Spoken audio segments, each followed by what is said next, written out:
Sarvebhyah hritpurvaka namaskaraha. Welcome to class 33 of Learn to Chant Soundaryalahari of Adi Shankaracharya. So in the last class, we all have completed learning verses 77 to 80. So as usual, we will be having a revision like we do after every 10 verses. So today we will be revising verses 71 to 80.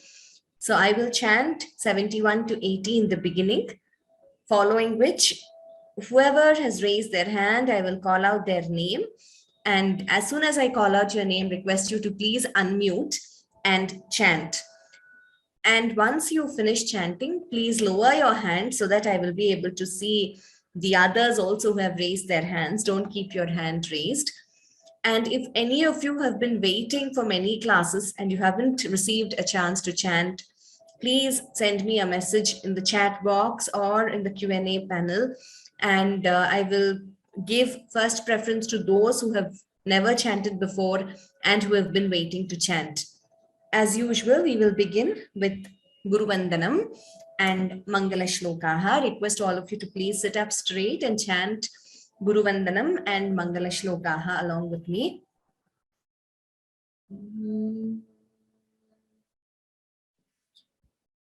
Gururev gatir gurumeva bhaje Gurunaiva sahasmi namo gurave Na guru paramam shishurasmi guroho Matirasti gurau mama pahi guro Shruti smriti purananamayam karunalayam Namami bhagavat pada shankaram loka shankaram Soundaryalahari kartre sarvamangaladayine Shankaracharya varyaya yatirajayate namaha Shankarupena machittam pankikritamabhudhyaya Kinkari yasya samaya Shankaracharyamashreye Shivashaktya yuktaha Yadi bhavati shakta prabhavitum Na chedevan devaha Na khalu kushalaspanditum Atastvamadhyam harihara virinchadibhirapi pranantum stotum va kathamakrita punya prabhavati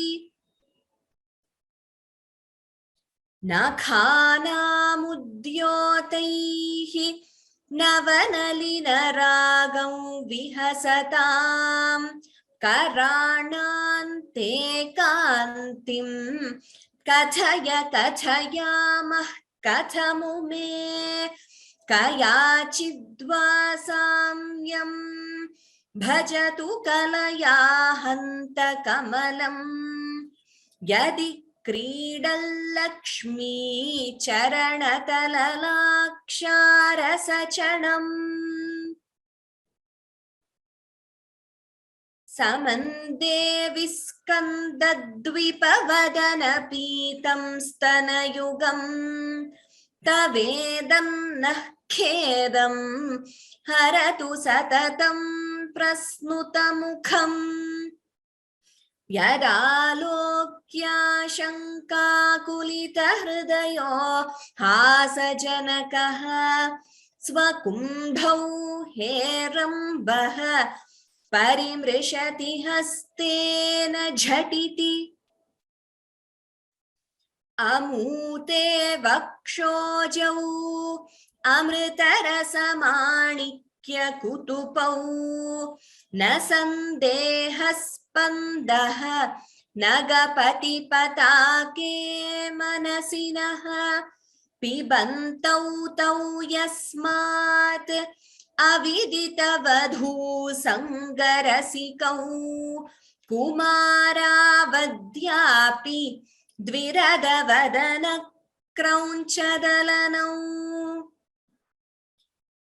वहत्यम्बस्तम्बेरमदनुजकुम्भप्रकृतिभिः समारब्धां मुक्तामणिभिरमलां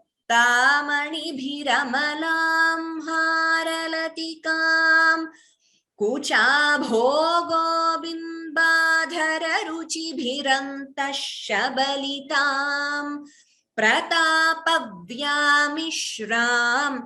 पुरदमयितुः कीर्तिमिव ते तव स्तन्यं मन्ये धरणिधर कन्ये हृदयतः पयः पारावारः परिवहति सारस्वतमिव दयावत्या दत्तं द्रविडशिशुरास्वाद्य तव यत् कवीनां प्रौढानाम् अजनिकमनीयः कवयिता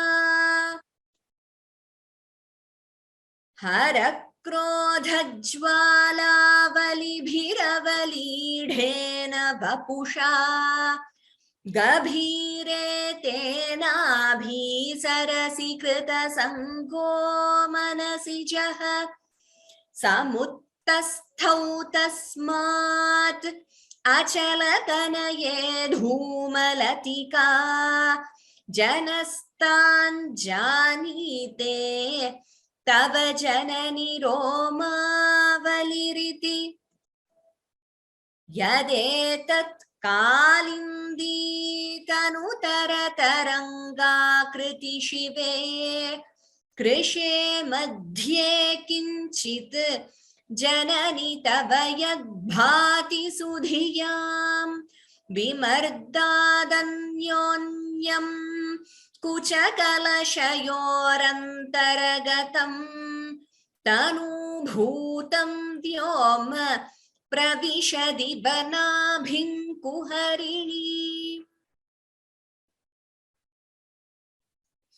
स्थिरो गङ्गावर्तः स्तनमुकुलरोमावलिलता कलावालङ्कुण्डं कुसुमशरतेजोहुतभुजः रतेर्लीलागारं किमपि तव नाभिर्गिरिसुते बिलद्वारं सिद्धेः गिरिशनयनानां विजयते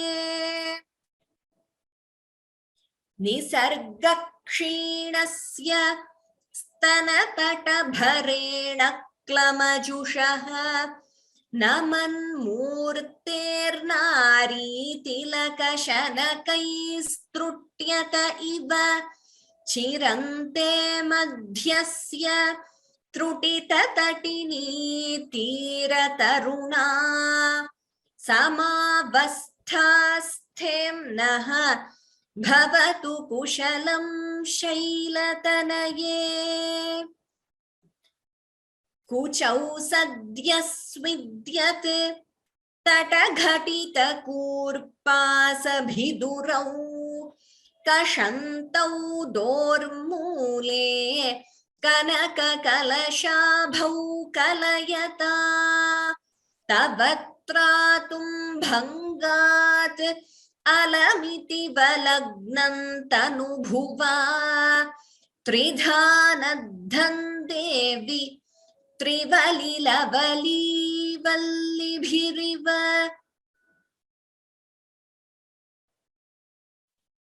Okay, so now let us begin with individual chanting. I see that some of you have already raised your hand. I will call out the names. So please unmute yourself and then chant the verse displayed on the screen. Swati Bhagini, Swati Hishopkar Bhagini.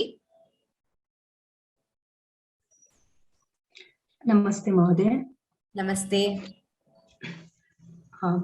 Nakhanamudyotaih navanalina-ragam vihasatam karanante kantim kathaya kathayama kathamume kayachitva samyam bhajatu kalaya hanta kamalam yadik क्रीडल्लक्ष्मी चरणतललाक्षारसचणम्.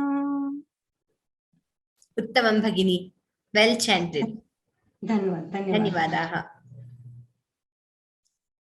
Next, Ujjwala Singhania Bhagini. Ram Ram Bhagini. Ram Ram. Samandevi Skandat Vipavadana Pitam Stanayugam Tavedanna Khedam Haratu Satatam Prasnuta Mukham Yada Lokya Shanka Kulita Hridayo Hasa Janakaha Swakumbhau Herambaha Parimishati Hastena Jhatiti. Uttamam Bhagini, very well chanted. You have improved a lot in pronunciation, Mahaprana, everything. Dhanyavad. So Ujjwala Bhagini has attended other chanting courses also. Well chanted Bhagini. Dhanyavad Bhagini. Dhanyavadaha. Dhruti Bhatt. Namaste Mahodaya. Namaste. Amote vakshojau amritarasamanikya kutupau na sandehaspandaha nagapati patake manasinaha pibantau tau yasmat avidita vadhu sangarasikau kumaravadyapi Dviradavadana kraunchadalanau. Uttamam Bhagini, very well chanted. Just fluency, if you can improve, that would be great. It will come with practice. So wherever you had a doubt, you yourself corrected and you chanted correctly the second time. Okay, so just practice fluency and it would be even better. Dhanyavadaha Dhruti Bhagini. Dhanyavadaha Mahodaya.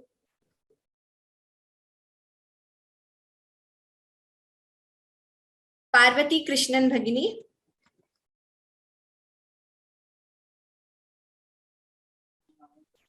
Namaste, madam. Namaste.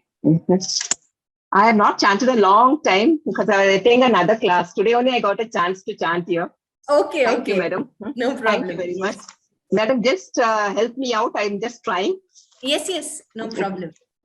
Bahatyam bhastam veram dhanuja kumbha prakriti bihi samarabdha mukta manibhira amalam haralatikam Kucha bhogo bimbadhara ruchi biranta shabalitam pratapabhyamishram puradamayuto kirti mivate. Okay, so here, could you repeat the first line, Bhagini? Bahatyam bhatstam veram dhanuja kumbha. Here it is not Ram Danuja, it is Stambe Rama Danuja. That Ma should be chanted completely. Even the first time I heard it as Stambe Ram Danuja. It is Stambe Rama Danuja. Stambe Rama Danuja kumbha prakriti bihi. Yes, Bhi Mahaprana should be clearer. And second line, Mukta Manibhir Amalam. We don't split it as Mukta Manibhir Amalam. We don't split like that. Mukta Manibhir Amalam. Understood. Got it, madam. Thank you. Yeah, we don't say Manibhir Amalam. No. Mukta Manibhir Amalam. Okay. Mukta Manibhir Amalam. Okay. Yes. So there is no pause there before Amalam. Understood. Okay. And also Yeah, last line, could you repeat, Bhagini? Pratapabhyamishram Puradamayuto Kirtimivate. It is Puradama-yituhu. Puradamaituhu Kirtimivate. No, actually, Okay. not. I mean, if you chant Kirtimiva, it is a Jihva Muliya. You chant it as Puradama-yituh Kirtimivate. What I was trying to say was, in Puradama-yituhu, you interchange the Gunitakshara somewhere. So just that word, there was an error. Otherwise, it is correct. Puradama-yituh Kirtimivate. Puradamayitu Kirtimivate. Yes, Bhagini. Oh, Uttamam. thank you very Dhanyavad. much. Thank you. Thank you.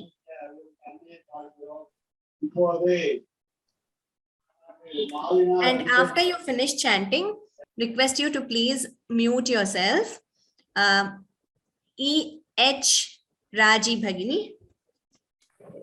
Namaste. Namaste. तवस्तन्यं मन्ये धरणिधर कन्ये हृदयतः पयः पारावारः परिवहति सारस्वतमिव दयावत्या दत्तं द्रविडशिशुरास्वाद्य तव यत् कवीनां प्रौढानाम् अजनिकमनीयः कवयिता. Tamam. Raji Bhagini, very musical, very well chanted. Just one small observation, it is not a mistake, but dharani dhara kanye hridayataha. It is better to chant that way rather than hridayataha. Okay. So instead of prolonging that visarga, it is better to keep it short itself. Dharani dhara kanye hridayataha. Uttamam. This is perfect. Dhanyavad. Very well chanted. Yes. Only, I mean, like I said, it's not a mistake, but in Sanskritam, if you go to the very first lecture of this course or any chanting course, you will know that we have something called as matra kala. That is the time taken to pronounce each letter, short letter, long letter, etc. So if we prolong too much, it would increase that. That's all. So very well chanted. Jayashri Rudrapatna Bhagini. Namaste Bhagini. Namaste. हरक्रोधज्वालावलिभिरवलीढेन वपुषा गभीरे तेनाभि सरसि कृतसङ्गो मनसि जः समुत्तस्थौ तस्मात् अचलतनये धूमलतिका जनस्ताञ्जानीते तव जननि रोमावलिरिति. Uttamam Bhagini, samuttasthau tasmat. If you want to say, see, like I explained in the previous class, if you want to give the dvitvam there, which is also possible because dvitvam can be at the end of the line or at the end of a word also, where of course the rules allow it. So then we chant it as samuttasthau tasmat. That's all. Not tasmata. There is no tasmat u also. So one of you, I think, had emailed me, yet to reply to that email, but I've read it. It is not tasmatu. There is no ukara there. If you say u, it is a swara. So that is not there. This tasmat is only a halanta. It is just a vyanjanam. Okay. So tasmat is also correct, or tasmat with that extra th. So that means that you are giving that double dvitvam, that's all. Okay, but it should not be heard as tasmata or tasmatu also. Jai Shri Bhagini, I just took this opportunity to elaborate on other questions also. You did not chant it as u, but I thought I should just clarify. Thank you. Namaste. Okay, thank you Bhagini, well chanted. So anyone who has a doubt on how to chant dvitvam, in such cases, please do not chant it as tasmatu or tasmata also. That would be wrong. No swara is there. Annie Marie Bhagini, next one.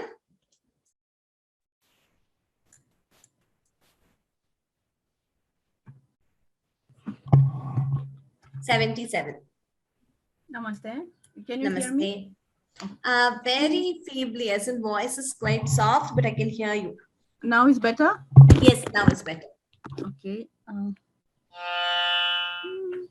Yadetat kalindi tanutara tarangakriti shive krishe madhye kinchit janani tava yadbhati sudhiyam vimardadannyonyam kuchakalashyorantaraгаtam tanubhutam vyoma pravishadivanabhim kuharinim. Uttamam Bhagini. Very, very well chanted. I also appreciate the fact that you had your pitch Shruti and chanted perfectly according to that. So the pitch, the pace, the pronunciation, everything was excellent. Thank you so much. Thank you. You're really an inspiration to many of us to be perfect in our chanting. You are my inspiration to be perfect. Dhanyavadaha Bhagini. Very well chanted.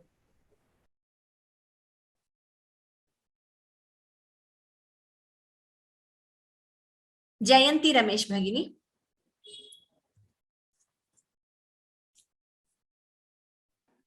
Yade sthiro gangavartah stanamukularoma valilata kalavalam kundam kusuma sharate johuta bhujah rate lilagaram kimapi tavanabhirgirisute biladvaram siddhehe girishanayananam vijayate. Uttamam Bhagini, the last line again. Biladvaram siddhehe girishanayananam vijayate. Uttamam. The first time I didn't hear the visarga after siddhehe. That is why I asked you to repeat that line. Well chanted, Jayanti Bhagini. Thank you, ma'am. Hari Om. Hari Om.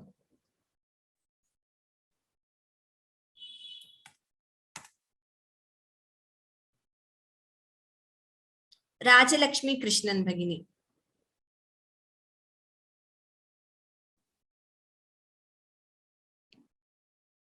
Ram Ram Bhagini. Ram Ram Ram. Nisarga kshinasya stanatata bharena klamajushah namun murterari tilaka chanakaistrutyata iva. Naman Murter Nari. I heard it as Namu. Naman Murter Nari Tilaka. I'm sorry. Naman murternari tilaka shanakaistrutyata iva chirante madhyasya trutita tatinitirtaruna samavastasthemnah bhavatu kushalam shailatanaye. Uttamam Bhagini. Samavasthas Naha. If that Mahaprana is clearer, it would be better. Also, first line, Nisarga Kshinasya. We do not prolong it as Kshinasya. Okay, even, I mean, you didn't do it consciously, but we should be aware that we should keep it as a short letter. Nisarga Kshinasya. Even if we prolong a little bit, just the first line would do. Nisarga kshinasya stanatata klamajashuha. Okay, Bhagini. Yes, well chanted. Thank you very much. Dhanyavadaha. Saraswati Bhagini.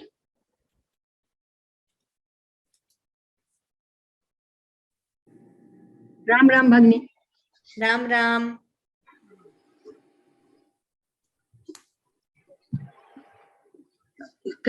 Eighty, okay.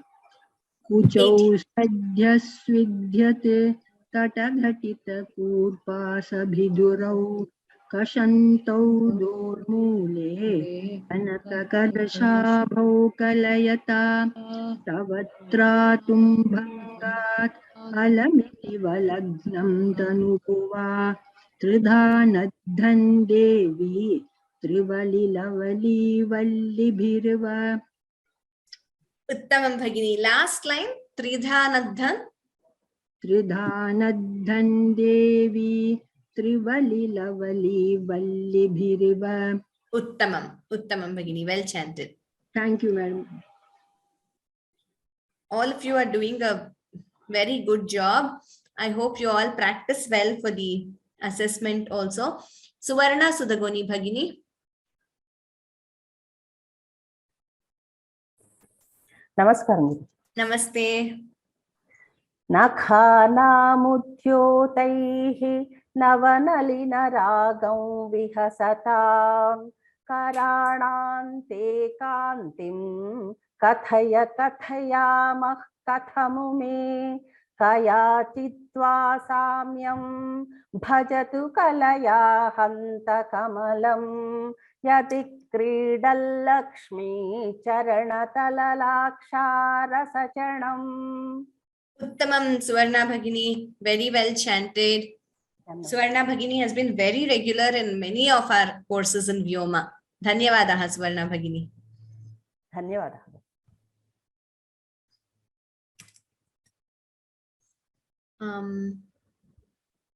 Padma Narayan Bhagini. Ram Ram Ram. Ram Ram Ram. Samam Devi Skanda Dvipavadana. There, sorry to interrupt. We should not prolong a Skanda. I got it. Skanda Dvipa. Right. Samam Devi Skanda Dvipanadana Pitam Dvipavadana. Dipavadana Pitam Stana Yugam. I'll do the line. Samam Yes. Viskandadvipavadana pitam stana yugam tavedam nakhedam haratu satatam prasnuta mukham yada lokya shanka kulita hridayo hasa janakah swakumbhau herambah parimrishati hastena jhatiti. Uttamam. Third line again. Yada lokya shanka kulita hridayo hasa janaka. Uttamam Bhagini. Well chanted. Thank you. Well chanted. Once you finish chanting, please go back to mute. Jyoti Mantri Bhagini. Next one. Namaste Mahodaya. Namaste. Amute vakshojau amrutarasamanikya kutupau nasandehaspandah nagapati patake manasinaha pibantau tau yasmat avidita vadhu sangarasikau kumaravadyapi Dviradavadana krauncha dalanam. Uttamam Bhagini. Very well chanted. Could you repeat the second line again? Sorry, first line, not second line. Okay. Amute vakshojau amrita rasamanikya kutupau. Here the word amrita rasa, slight variation. So the first time, in fact, I heard it as amruta. There is no there. It is amrita. Okay, so I keep repeating this because it's very common for us to chant it as amruta. There's a slight difference. It's not it is amrita. Even if you look at the IAST, right, the one in the English letters, it is AMRTA with the dot below the R. So that indicates that it is amrita. It is not that U sound is not there. So that if you could pay attention to it, it will be better. Amrita rasa manikya kutupau. Okay. I can repeat. Yes, just that word. Amrit. Amrita. Amrit. Much better. Amrita rasa. And each letter we chant completely. Like we don't say Amrit rasa, Amrita rasa. Amrita rasa manikya kutupau. Uttamam, yes. Well chanted, Bhagini. Dhanyavadaha. Dhanyavada. Venkateshwaran Gopala Mahodaya. Namaskaram. Namaste. Vahatyam vastambe ramadanujya kumbha prakritibihi samarabdam mukta manibiramalam haralatika kucha bogo bimbadara ruchibirantash shabalitam pratapavyamishram puradamayitu kirtimivate. Uttamam Mahodaya, very well chanted. I know it might be slightly difficult for you to, chant Mahaprana and holding the breath for the entire line. But if you're able to chant it better, Sama, Rabdham, Mukta, Mani, Bhiramalam, that Mahapranas, if they are clearer, in the next line also. Kucha bhogo bimbadhara ruchi bhirantash shabalitam. So just that observation. Three lines, long lines have come together. Yes. Yes. That made me breathless. Yes, I figured that, which is why I said slightly. And also, like you pointed out, well, there is a long line, as in when you can't split or take a pause and then you have a Mahaprana, you require more breath to chant it. Okay. Dhanyavadaha. Dhanyavad. Well done, Mahodaya. Okay.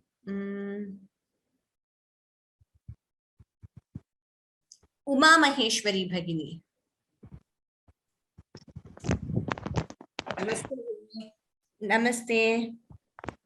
Tavastanyam manye dharanidhara kanye hridayataha payah paravaraha parivahati sarasvatamiva dayavatya dhattam dravida shishura swadhyatavayat kavinam praudhanam ajani kamaniyah kavayita. Uttamam Bhagini. Just the same thing I think I mentioned before once. Hridayataha. It is better if we keep it short instead of Hridayataha. Here, similarly, Payaparavaraha. Next, and in the same line, next part of it, Parivahati Sarasvatamiva. There it should definitely be short. It should not be Eva. We should not prolong like that. I know it's because of the tune, but we should make a conscious effort to keep it as a short letter. Then in the third line, Tavayat, that yet should be heard as yet and not as ya. That ya should not be prolonged. So these slight observations, Bhagini, if you work on these, it would be even better. Dhanyavadaha. Well chanted. Request all of you to please mute yourselves, whoever has already chanted. Hemavati Shankar Bhagini.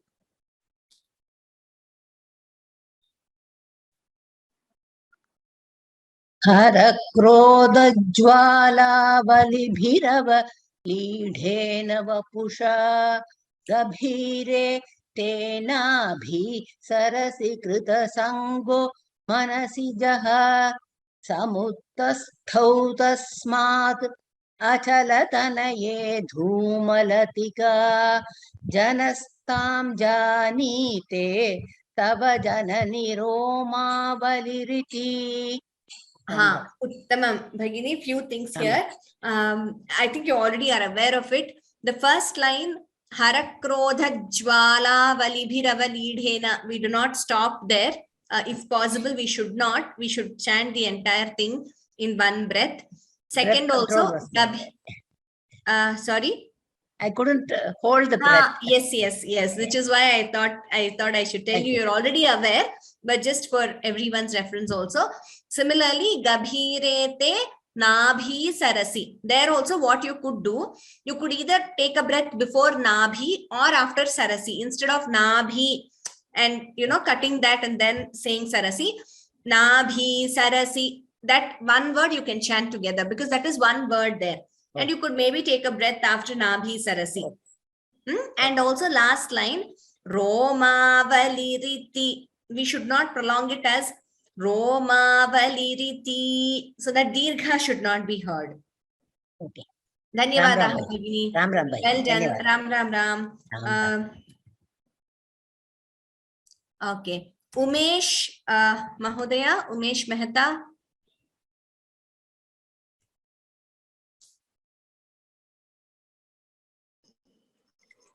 Umesh Mehta. Yeah, I'm Mala. Actually, this is registered in my husband's name. Oh, yes, Mala. Please. Yes, please. Yes. Thank you. Yadetat kalindi tanutar taranga kriti shive krishe madhye kinchit janani tava yad bhati sudhiyam विमर्दादन्योन्यं कुचकलशयोरन्तरगतं तनुभूतौ व्योम प्रविशदिवनाभिन्कुहरिणीम्. Uttamam. Very well chanted, Mala Bhagini. Very, very musical. Thank you. Very well done. Where were we? I changed it by mistake. Kuharinim. Yes, here. Uttamam, Mala Bhagini.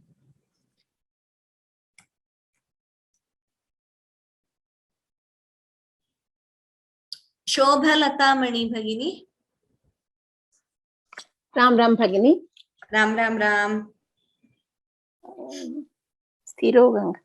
Sthiro Ganga Vartaha Sanamukularoma Valalita Sanamukularoma Valilata Kalavalam Kundam Kusuma Sharate Johuta Bhujaha Rater Lilagaram Kimapi Tavanabhirgirisute Biladvaram Siddhehe Girishanayananam Vijayate. Uttamam Bhagini, well chanted. That first line I confused a little bit. Yes, but you corrected it yourself. Yeah. Thank you, Bhagini. Yes. Dhanyavada. Well chanted. Ramya Keshava Bhagini. Namaste. Namaste, ma'am. Namaste. निसर्गक्षीणस्य स्तनतटभरेण क्लमजुषः नमन्मूर्तेर्नारीतिलकशनकैस्तृट्यत इव चिरन्ते मध्यस्य त्रुटिततटिनीतीरतरुणा समावस्थास्थेम्नः Bhavatu kushkalam shailatanaye. Uttamam. Well chanted, Ramya Bhagini. Well done. Thank you, ma'am. Dhanyavadaha. Anagha Srinivasan Bhagini.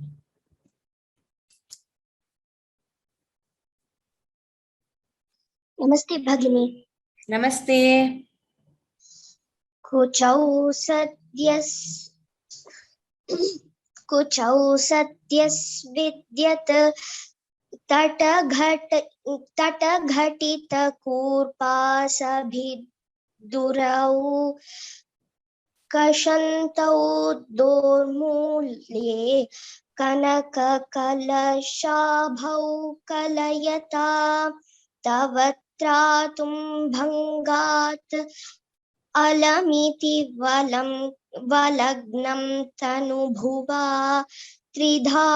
नाधं देवी त्रिधा नद्धं देवी त्रिधा नद्धं देवी त्रिवलिलवलिभिरिव.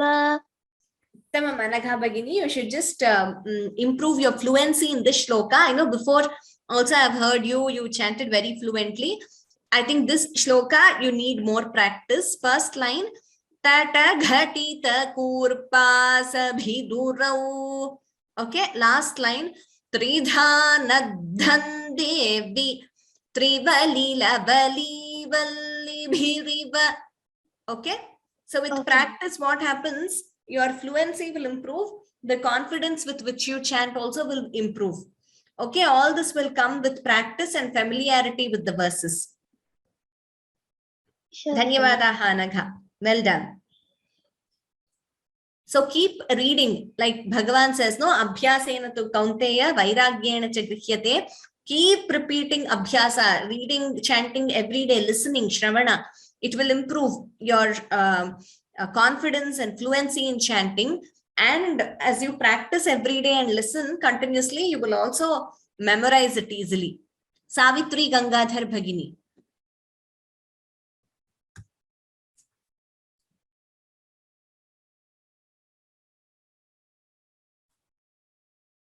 Yes, Savitri Bhagini, please unmute.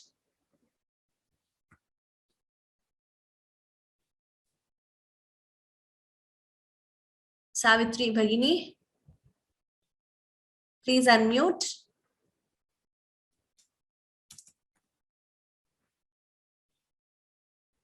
Say to Lakshmi Murali Bhagini.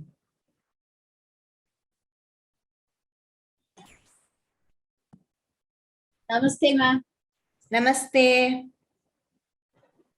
Nakanam udyodaihi navatalinarakam vikasatam haranante kantim khataya khatayama katamume kaya chitva samyam bhajatu kalaya handakamalam yadi Kridal Lakshmi, sorry, Yadi Kridal Lakshmi Charanatadalaksharasachanam.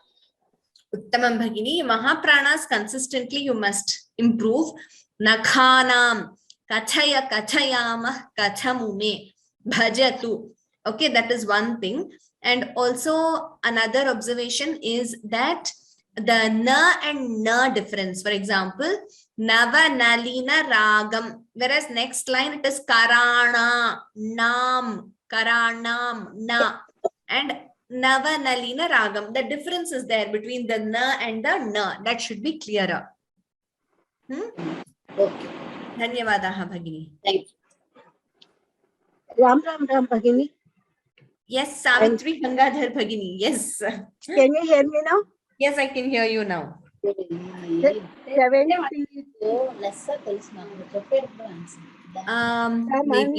Just a second, let me mute others.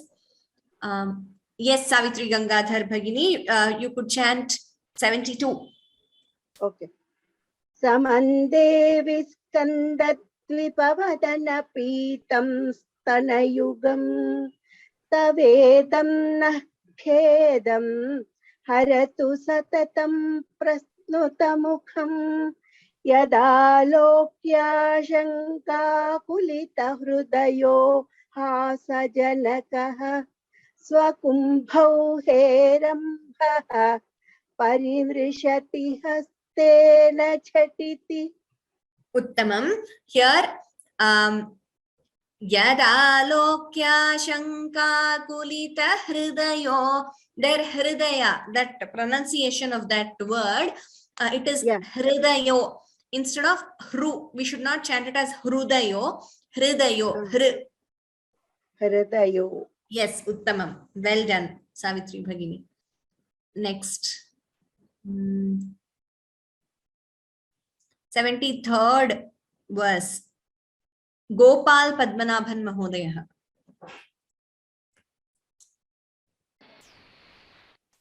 Namaste, Bhagini. Namaste. 73, isn't it? Yeah. Yes, 73.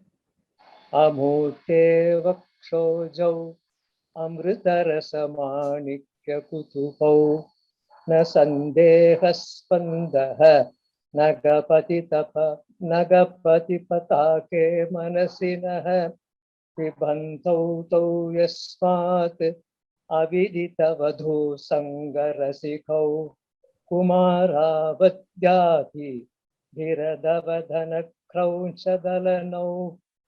Uttamam Mahodaya. Nagapati Patake. There was some confusion there, but you corrected it yourself. Dhanyavadaha. Dhanyavadaha. Yeah, all these small areas where many of you are correcting yourselves, with practice, your fluency will improve. Aparna Bhagini. Namaste, Bhagini. Namaste. 24. Vahatyambastamberamadanuja kumbha prakritibihi samarabdham mukta manibhiramalam haralatikam kucha bhogo bimbadhara ruchibhirantashabalitam pratapavyamishram puradamayitu kirtimivate. Uttamam. I like the fact that you could chant the entire line. And also, just one slight observation.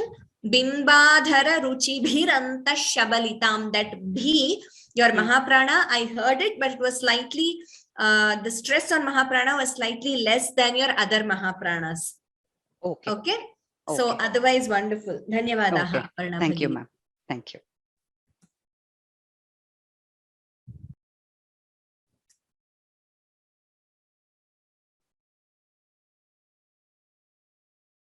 Bhagyalakshmi Natarajan Bhagini.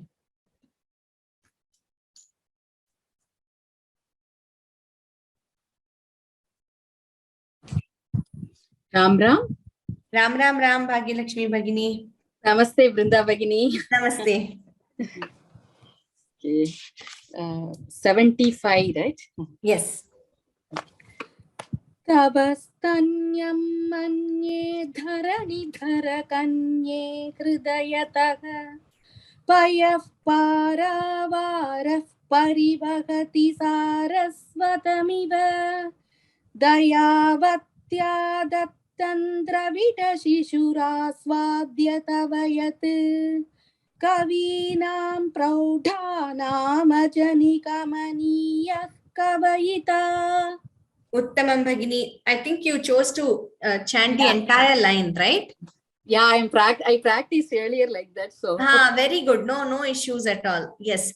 So you chanted well and good pitch also. So here, payaf paravara parivahati. So there, if you choose to combine, then that upadmaniya should be clear. But if you choose to pause, then the visarga is chanted completely. Okay. Okay. Very well done, Bhagyalakshmi Bhagini. Nice to listen to you. Dhanyavadaha. Dhanyavadaha. Whoever has chanted, like I said, please go back to mute. Otherwise, there'll be some disturbance when others chant. Nishant Singh Mahodayaha. Good evening, ma'am. Good evening. Hara Krodha Jwala Valibhiravali Vapusha. Here we do not pause like that. Nishant Mahodaya, sorry to interrupt. We do not pause there. Hara Krodha Jwala Valibhiravali Vapusha. We chant it at one go. Okay. Ma'am, should I repeat? Yes. Slowly, you could repeat slowly. Hara Krodha Jwala Valibhiravali there we do not pause. You're pausing Bala. We do not pause there. Hara Krodha Jwala Valibhiravali Dhena. Hara Krodha Jwala Valibhir. Hara Krodha Jwala अवलिभिरलीढेन वपुषा गभीरे तेनाभि सरसीकृतसङ्गो मनसिज समुत्तस्थौ तस्मात् अचल तनये धूमलतिका जन अचलतनये okay समुत्स्थौ तस्मात् अचलतनये धूमलतिका जनस्तां जानीते तव जननी रोमावलिरिति. It is Tava Janani Roma Valiriti. We do not chant as Tava Janani is not there. There is no Dirgha there. Also, first line, you should please improve. You please listen to the recording and improve. Harakrodha Jwala there. Harakrodha Jwala. We do not say Krodha. Okay. And like I said, Jwala Valibhira Validhena. That entire line we chanted together. Harakrodha Jwala Valibhira Validhena Vapusha. You will get it with practice once you listen to the recording. Okay. And Achala Tanaye, we do not say Achala, we do not give a Dirgha. Achala Tanaye. So my general observation is that you should not pause where it is not, where we are not supposed to pause in between a word. Also, your short letter, long letter differentiation should be more crisp and clear. Okay, thank you. Dhanyavadaha, Nishant Mahodaya.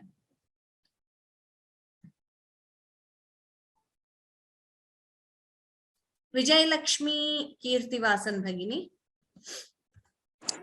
Ram Ram Bhagini. Ram Ram Ram. Yadetat Kalindi Tanutara Tarangakriti Shive Krishe Madhye Kinchit Janani Tavayat Bhati Sudhiyam Vimardadanyonyam Puchakalashayorantharagatam Tanubhutam Vyoma Pravishadi Vanabhinkuharini. Uttamam Bhagini, well done. Could you repeat Kuchakalashayorantharagatam? Puchakalashayorantharagatam.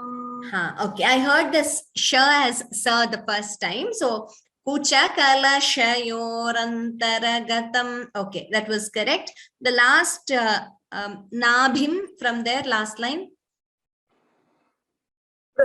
Pravishadi Vanabhinkuharini. Okay, Uttamam Bhagini. Yeah, I was just wondering if this differentiation is clear between this na and kuharinim, that na. Okay. I also have one more doubt in this line. Yes. That last, can we do it? If we do it together, so there should be Dvitvam of pa, is it? Tanubhutam Vyoma Pravishadi Vanabhinkuharini. Yes, correct. You're right. Yes, if you do not pause, then the pa will get doubled there. Tanubhutam Vyoma Pravishadi Vanabhinkuharinim. Perfect. You chanted correctly. You're right. If we don't pause, then that Dvitvam is heard. Yes. Thank you. Okay. Dhanyavadaha Bhagini.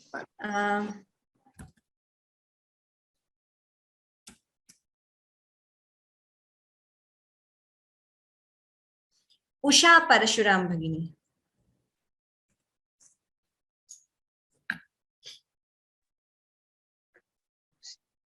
Thiro Gangavartaha Stanamukula Roma Valilata Kalavalam Kundam Kusumacharate Johutabujaha Rather Lilagaram Kimapi Tavanabhirgirisute Biladvaram Siddhe Girishanayananam Vijayate.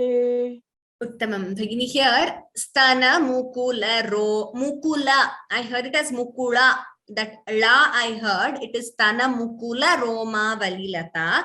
In Sanskritam, strictly speaking, we have only la. We don't have la. Okay, sometimes because of some, sometimes if a Sanskritam verse is printed in Kannada or in Telugu where la is there, they tend to include. But strictly speaking, in pure Sanskrit, we only have la, Stana Mukula. Then Kusuma Shara, I heard it as Chara. Kusuma Shara Tejo Huta Bhujaha. Kusuma Chara Tejo Huta Bhujaha. That's right. Then next line I already told you, Rater Leela Garam, and Siddhehe, that dha Mahaprana, if it is clearer, it would be better. Okay, ma'am. Dhanyavadaha Bhagini. Thank you. Thank you.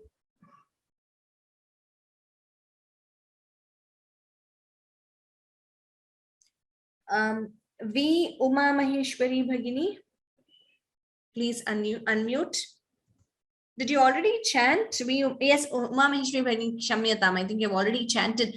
Request those who have chanted to please lower your hands. Prasanna.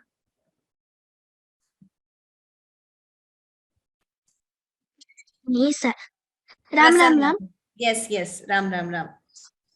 Nisarga Kshinasya Stanatata Bharena Klamajusha Naman Murte Nari Tilaka Naman Murte Naman Murte Nari Tilaka Shanakaishrutya. Why don't you repeat this after me? Naman Murter Nari Tilaka. Naman Murter Nari Tilaka. Shanakaistrutyata Iva. Shanakaishrutyata Iva. No, not Shrutyata. Shanakaistrutyata. Shanakaistrutyata. Yes, Shanakaistrutyata. Okay?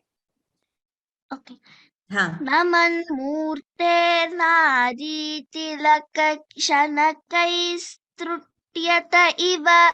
Uttamam. Chiramte Madhyasya Trutitati Tira Taruna. Trutitatini Tira Taruna. Trutitatini Tira Taruna. Trutitatini Tira Taruna. Tongue twister, right? It will come with practice. Trutitatini Tira Taruna. Trutitatini Tira Taruna. Samavasthasthemnah bhavatu kushalam shailatanaye. Uttamam Prasanna. You practice well, you will be able to chant fluently. Okay? Very good. Dhanyavadaha. Good effort. Dhanyavadaha. Next. Shweta Verma Bhagini.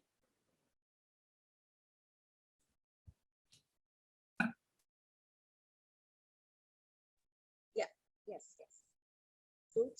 Namaste, Mahoday. Namaste. Tuchau satyasvidyat tata ghatita kurpa sabhidurau kashantau dormule kanaka kalashabhau kalayata tavatratum bhangat alamiti balagnam tanubhuva tridhanathan devi Trivalilavali Vallibhiriva. Uttamam Bhagini. Well chanted. Next, let us go back to 71. Ganesh Mahodaya. Ram. Akhanamudyotai नवनलिनरागं विहसतां कराणां ते कान्तिं कथयामः कथमु मे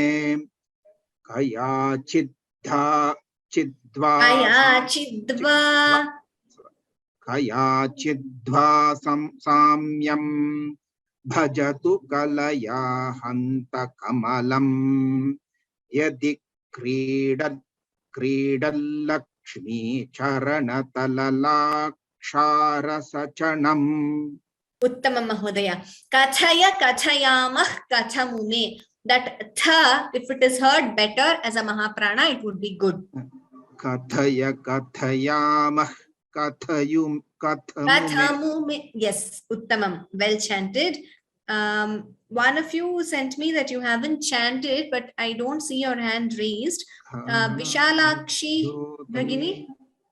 नवनलिनरागं विहसतां Vishalakshi Bhagini. कराणां ते कान्ति कथयामः कथमु मे. Vishalakshi Kannan Bhagini, please unmute. Namaste, Bhagini. Namaste. 72, madam? Yes. Samande viskandadvipavadana pitam. Vipavadana pitam stanayugam tavedam nakshedam haratu satatam prasnutamukham yada lokya shanka kulita hridayo hasajanakaha swakumbhau heram parimrishati hastena jhatiti. Swakumbhau. Bha must be heard clearly, Bhagini. Okay, madam. Okay, madam. Dhanyavadaha. Next, I will just take one more for today and we will stop. K. Padma Bhagini.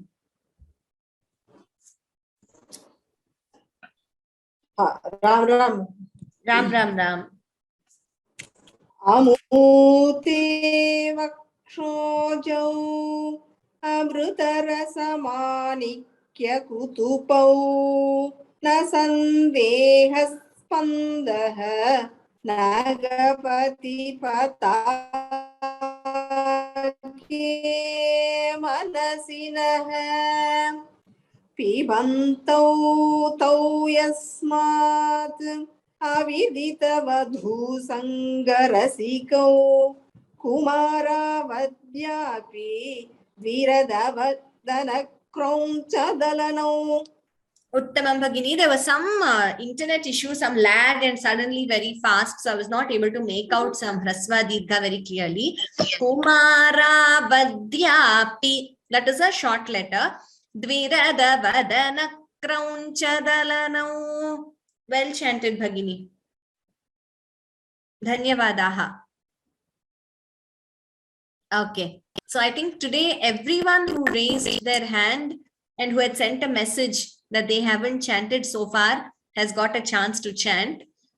So we will conclude today's session as usual with Shanti Mantraha, and we will meet in the next class to continue learning from 81 onwards.